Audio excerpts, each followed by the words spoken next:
وہ انہیں غور سے دیکھنے لگا۔ جب پرندے دانہ چگتے اور اپنی میٹھی آواز میں چہچہاتے تو فاروق کے دل کو جیسے کچھ سکون ملنے لگتا۔ وہ کچھ لمحے انہیں یوں ہی دیکھتا رہا، پھر سوچ میں پڑ گیا کہ شاید یہ واقعی کسی نئے سفر کی شروعات ہے۔ اسی دن اس نے اپنی بیوی کو یہ بات بتائی۔ بیوی نے تعجب سے پوچھا، یہ سب کرنے سے کیا ملے گا؟ کیا پرندے ہماری بھوک مٹائیں گے؟ فاروق نے آ بھری اور کہا، مجھے بھی سمجھ نہیں آتی، مگر بابا درویش نے کہا ہے کہ یہی میرے امتحان کی پہلی سیڑھی ہے، اور میرا دل کہتا ہے کہ ان کے الفاظ میں ضرور کوئی راز ہے۔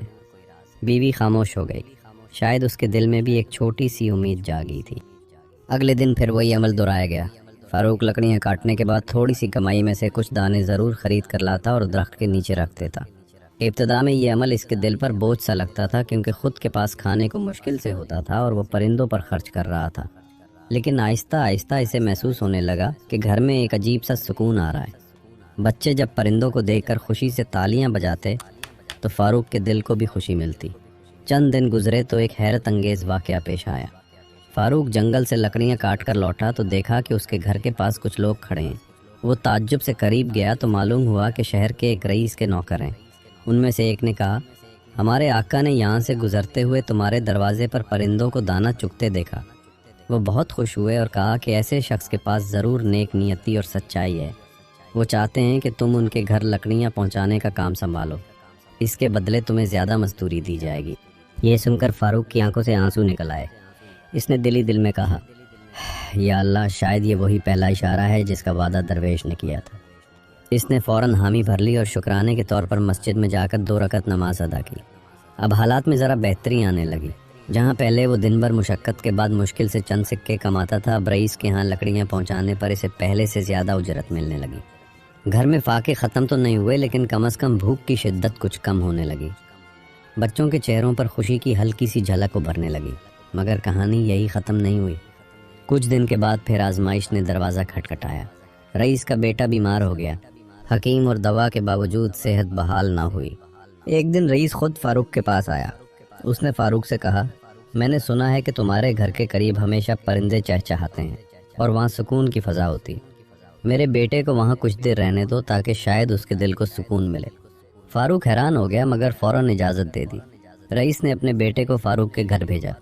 وہ بچہ روز شام کو پرندوں کو دانہ چگتے دیکھتا اور خوشی محسوس کرتا۔ حیرت انگیز طور پر کچھ ہی دن میں اس کی بیماری ہلکی ہونے لگی۔ رئیس بے حد خوش ہوا اور اس نے فاروق کو انعام کے طور پر ایک بڑا تھیلا اناج اور کچھ سونے کے سکے دیے۔ یہ وہ لمحہ تھا جب فاروق کے دل کو یقین ہو گیا کہ واقعی پرندے رحمت کی علامت ہیں۔ اس کے اندر ایک نئی امید جاگ اٹھی۔ اس نے اپنی بیوی سے کہا، دیکھو، بابا درویش کی باتیں سچ ثابت ہو رہی ہیں۔ اگر ہم صبر اور بھروسہ کریں تو اللہ ضرور ہماری محنت کا پھل دیتا ہے۔ بیوی کی آنکھوں میں بھی آنسو آ گئے۔ وہ فوراً بولی، واقعی اب مجھے یقین آ گیا کہ اللہ کبھی اپنے بندے کو اکیلا نہیں چھوڑتا۔ یوں فاروق کی زندگی کے اندھیرے میں ایک ہلکی سی روشنی نمودار ہونے لگی، لیکن اسے یہ خبر نہ تھی کہ یہ تو محض شروعات ہے۔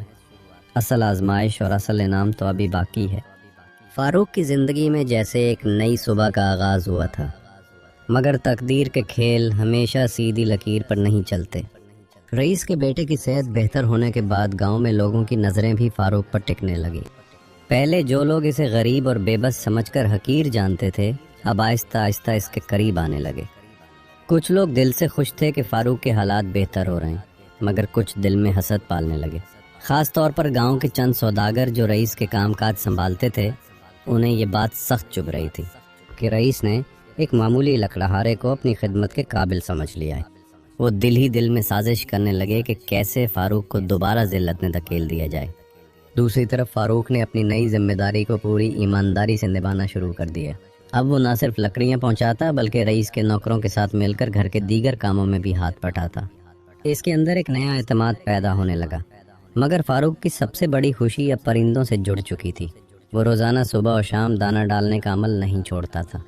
گاؤں کے کچھ لوگ اس پر ہنستے اور کہتے، یہ آدمی پاگل ہو گیا ہے، خود کے پاس کھانے کو نہیں اور پرندوں پر خرچ کرتا ہے۔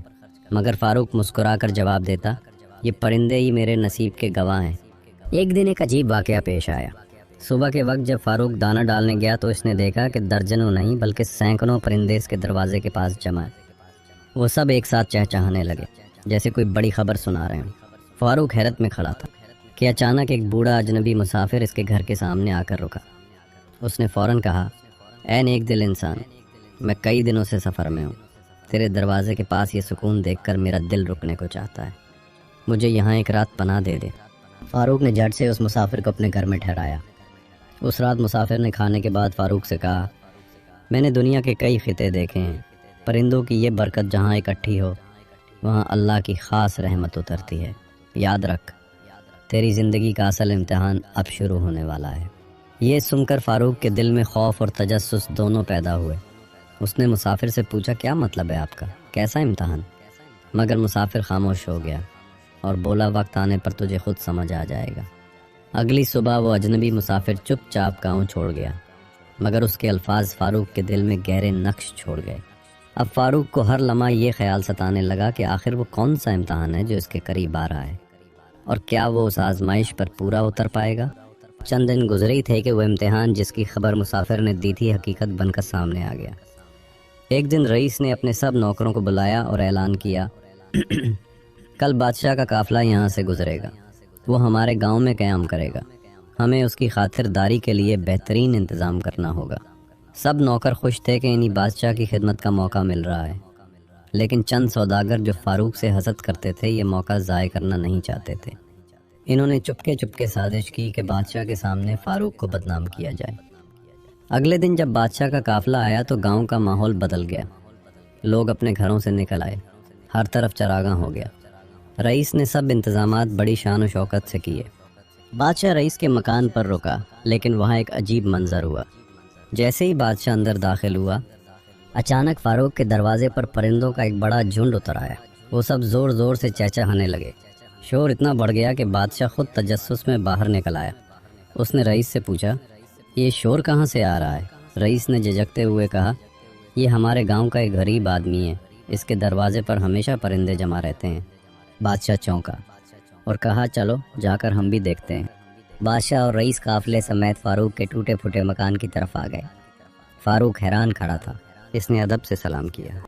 بادشاہ نے فوراً کہا، یہ پرندے تیرے پاس کیوں رہتے ہیں؟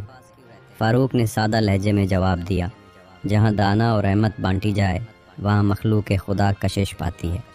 میں بس اتنا جانتا ہوں کہ یہ اللہ کی مخلوق ہے، اور اگر میں انہیں بھوکا نہ رکھوں تو شاید اللہ بھی مجھ پر رحم کرے۔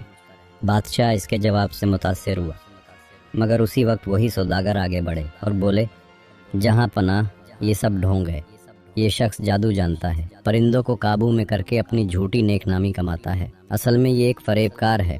فاروق یہ سن کر تڑپ اٹھا، مگر خاموش رہا۔ بادشاہ نے فیصلہ کیا کہ وہ خود اس معاملے کو پرکھے گا۔ اس نے حکم دیا، آج رات میں خود اس کے مکان پر قیام کروں گا، دیکھتے ہیں کہ اصل حقیقت کیا ہے۔ وہ رات بڑی عجیب رات تھی۔ بادشاہ، رئیس اور چند درباری فاروق کے گھر کے پاس رکے۔ فاروق نے حسب عادت دروازے پر دانا رکھا، اور تھوڑی دیر بعد وہی پرندے اترنے لگے۔ پہلے 20، پھر 50 اور پھر سینکڑوں پرندے آ گئے۔ وہ اتنے اطمینان سے دانا چگ رہے تھے کہ جیسے یہ جگہ ان کا مستقل مسکن ہو۔ بادشاہ یہ منظر دیکھ کر حیران رہ گیا۔ اس نے فوراً کہا، یہ کوئی جادو نہیں بلکہ دل کی صفائی ہے، پرندے انسان کے باطن کو پہچانتے ہیں۔ یہ کہہ کر بادشاہ نے اپنے خزانچی کو اشارہ کیا اور کہا کہ فاروق کو انعام کے طور پر سونے کے سکے اور اناج کے تھیلے دیے جائیں۔ رئیس نے بھی فاروق کو اپنا خاص خادم بنا لیا۔ اس لمحے فاروق کی آنکھوں سے بے اختیار آنسو بہہ نکلے۔ اس نے دل ہی دل میں سوچا، واقعی بابا درویش نے سچ کہا تھا، اندھیری رات کے بعد صبح ضرور آتی ہے۔ اس نے آسمان کی طرف دیکھ کر شکر ادا کیا اور کہا، یا اللہ، تو نے میری محنت اور صبر کو ضائع نہیں جانے دیا۔ پرندے اس کے گرد پھر سے چہچہانے لگے، جیسے وہ بھی فاروق کی کامیابی پر خوشی منا رہے ہوں۔ یوں وہ فقیر لکڑہارا جو کبھی اپنی زندگی ختم کرنے جا رہا تھا، صبر، توکل اور پرندوں سے محبت کی بدولت عزت و سکون پا گیا۔ اور گاؤں کے سب لوگ دیکھنے لگے کہ اصل عزت دولت سے نہیں بلکہ اللہ کی رحمت اور دل کی صفائی سے ملتی ہے۔